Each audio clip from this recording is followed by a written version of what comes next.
Astro సిండికేట్లో మీ personal and business promotions కోసం కింది నెంబర్కు కాంటాక్ట్ చేయండి.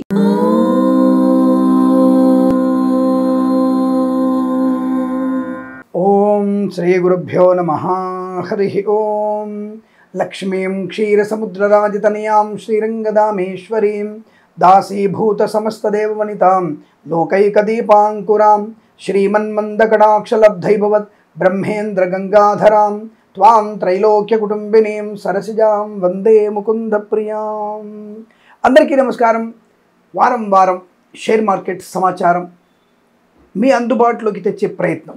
ఏదో స్వ అనుభవంలో నేను షేర్లు కొంటున్నాను అనుకోకండి. షేర్ మార్కెట్ యొక్క పరిధి, ఏ పేరు కలిగినటువంటి షేర్స్లో వృద్ధి పొందుకోవచ్చు, ఏ గ్రహాధిపత్యం వల్ల ఆర్థిక అభివృద్ధి ఉంటుంది అని తెలియజేసేటువంటి చిన్న ఒక పరిశోధన ప్రక్రియ, మీకు ఇచ్చేటువంటి సూచన సలహా. దీన్ని స్వీయమైనటువంటి పరిశోధనతో, అనుభవంతో, పెద్దల సూచన సలహాలు తీసుకొని అందులో పెట్టుబడి పెట్టండి అన్న విషయాన్ని గుర్తించండి. ఇక మనము జూలై 7వ తేదీ నుంచి 11వ తేదీ మధ్యలో షేర్ మార్కెట్ యొక్క పోకడ ఎలా ఉండబోతుంది అని అడిగితే, అంతర్జాతీయమైనటువంటి వ్యవహారాలు, యూరోపియన్ మార్కెట్ కానివ్వండి, ఈ ట్రంప్ టెంపరితనం చేసేటువంటి వ్యాఖ్యలు కానివ్వండి, F1 వీసా లేదంటాడు, ఇంకా ఏదో G1 వీసా లేవంటాడు, S1 అంటాడు, ఏదేదో సంథింగ్ చెప్తా ఉంటాడు. దానివల్ల కొంత, అలాగే ఈ యూరోపియన్ మార్కెట్ పతనం అవడం, దానివల్ల కొంత ఇబ్బందికర వాతావరణమే కనపడుతోంది. అందులోనూ అంతర్జాతీయమైనటువంటి ముఖ్యమైన పాత్ర వహించే డీజోన్ వ్యవస్థను కూడా మనం తీసుకున్నప్పుడు అక్కడ కూడా షేర్ మార్కెట్ పతనం అవడం అనేది కొంత మనకి ఆందోళన కలిగించే విషయం. దానివల్ల మనకి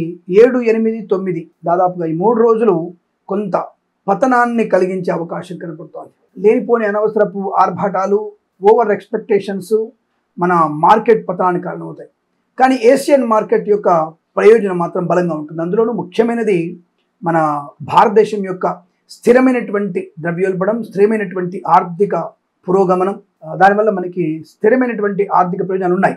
నష్టం పొందే అవకాశం ఉంది, కానీ ఆఖరి 2 రోజులు మనకి విస్తృతమైనటువంటి షేర్ మార్కెట్ వృద్ధి బలంగా కనబడుతుంది. కాబట్టి కంగారు పడాల్సిన అవసరం లేదు. కానీ మొదటి 3 రోజులు పతనావస్థనే కనపడుతోంది.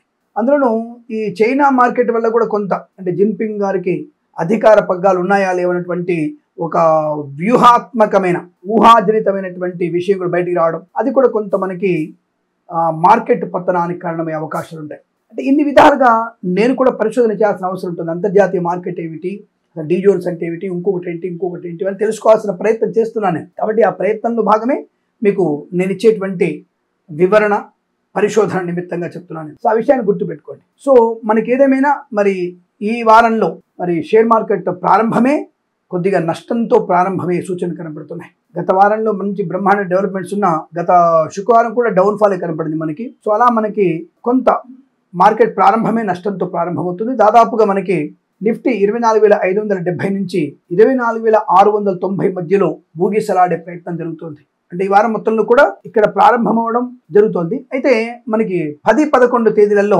25,000 బెంచ్ మార్క్, మళ్ళీ 25,230 బెంచ్ మార్క్కి చేరుకునే అవకాశం ఉంటుంది. కానీ మొదటి 3 రోజులు నేను చెప్పినటువంటి మధ్యలోనే ఆ యొక్క నిఫ్టీ ఊగిసలాడే ప్రయత్నం జరుగుతుంది. అలాగే మరి సెన్సెక్స్ ఎలా ఉండబోతుంది?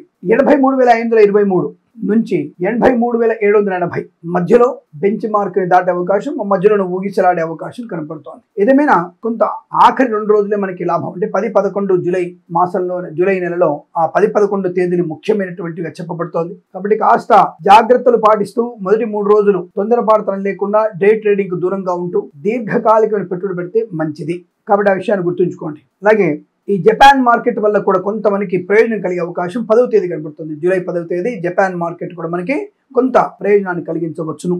మరి ఏ షేర్స్ మనం కొనుగోలు చేయవచ్చును అని అడిగితే, ICICI ప్రుడెన్షియల్ షేర్స్ కొనవచ్చు, లాభాలు పొందుకునే అవకాశం ఉంటుంది. అలాగే బ్యాంకింగ్ వ్యవస్థ చూసుకుంటే SBI, Axis bank, yes bank, HDFC లాంటి బ్యాంక్ షేర్స్ మీరు కొనుగోలు చేయడం మంచిది. తప్పకుండా మీకు అనుకూలంగా ఉంటుంది. ఇక ఫార్మా సంబంధమైన షేర్స్ ఏం కొంటే మంచిది అంటే, ఫార్మాలో ఏ షేర్స్ కొంటే మంచిది అంటే గ్లెన్మార్క్ ఫార్మా కొనవచ్చు మీరు. అలాగే IRB ఇన్ఫ్రాస్ట్రక్చర్ షేర్స్ కొనుగోలు చేయవచ్చును, లాభసాటి వ్యవహారం కనపడుతోంది. అలాగే అరబిందో ఫార్మా షేర్స్ కొనుగోలు చేస్తే ఇంకా మంచిది, మీకు లాభం ఉంటుంది. ఏషియన్ పెయింట్స్ కూడా లాభాలు పొందుకునే అవకాశాలు కనబడుతున్నాయి. తప్పకుండా ఆ షేర్స్ మీరు కొనుగోలు చేయవచ్చు. ఇక Mahindra automobile, Tata automobile and Maruti Suzuki automobile shares కొద్దిగా మనకి కొద్దిగా బెటర్ ఒక 10% ప్రయోజనాన్ని కలిగించే అవకాశాలు ఉన్నాయి. ఆ షేర్స్ కూడా మీరు కొనుగోలు చేసే ప్రయత్నాన్ని చేయవచ్చును. ఇది నేను ఒక మంచి వివరణ, ఏ గ్రహాల యొక్క ప్రభావము చేత అవి బాగున్నాయి అన్న విషయంలో నేను విశ్లేషించి ఇవి చెప్తున్నాను. కాబట్టి మీ స్వానుభవంతో పెద్దల యొక్క అనుభవాన్ని, వారి యొక్క సూచనలు తీసుకొని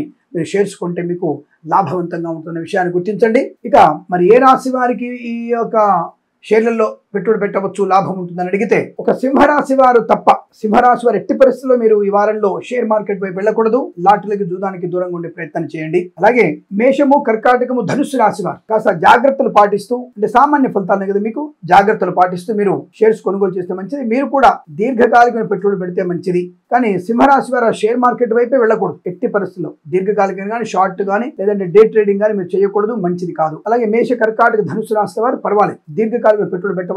డే ట్రేడింగ్ దూరంగా ఉండండి. లాటరీలకి దూరానికి తప్పకుండా దూరంగా ఉండాలి. లాటరీలు జూదం మీకు మంచిది కాదు. కాబట్టి ఈ రాష్ట్ర మిగతా రాష్ట్రాల వారు తప్పకుండా షేర్స్ కొనుగోలు చేయవచ్చును. లాభసాటి వ్యవహారంగా చెప్పబడుతోంది. ఏదేమైనా మంచి ఆర్థిక అభివృద్ధి పొందాలని కోరుకుంటూ 7, 8, 9 తేదీలలో జాగ్రత్తగా ఉంటూ 10, 11 తేదీలలో మంచి అనుకూలవంతమైన వాతావరణం చెప్పబడుతుంది. అప్పుడు పెట్టుబడులు పెట్టి లాభాలు పొందాలని కోరుకుంటూ సర్వేజన సుఖినో భవంతు. ప్రేమతో మీ కిరణ్ శర్మ. ఇటువంటి విషయాన్ని మీరు 10 మందికి సబ్స్క్రైబ్ చేయడం లేదు, 10 మందికి షేర్ చేయాలి, లైక్ చేయాలి, బెల్ ఐకాన్ మోగించండి. తప్పకుండా మీ సహాయ సహకారాలకు అందిస్తారని కోరుకుంటూ సర్వేజన సుఖినో భవంతు. ప్రేమతో మీ కిరణ్ శర్మ.